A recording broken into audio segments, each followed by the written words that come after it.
पुढची बातमी पाहूया। मुंढवा जमीन प्रकरण अजूनही संपलेलं नाही असा इशारा संजय राऊतांनी दिला। मुख्यमंत्री पाठीशी आहेत असे विषय दडपले जातात असा आरोप त्यांनी केलाय। महाराष्ट्रात कायद्यापुढे सर्व समान नाही हेच दिसतंय असाही आरोप राऊतांनी केलाय। पार्थ पवारांना राजकीय व्यासपीठावर येण्याची इच्छा असल्याचा आरोप सचिन अहिर यांनी केलाय।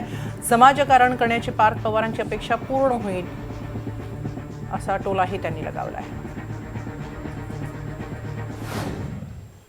मुंढवा जमीन प्रकरणाचा विषय जो आहे हा संपलेला नाही, अजिबात संपलेला नाही। पण मुख्यमंत्री पाठीशी असल्यामुळे अशा प्रकारचे विषय हे दडपले जातात।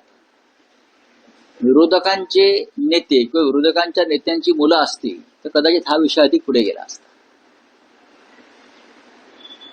जरी त्यात तथ्य नसलं तरी त्याच्यामध्ये तो माल मसाला टाकून अशा खटल्यांना चालना दिली जाते।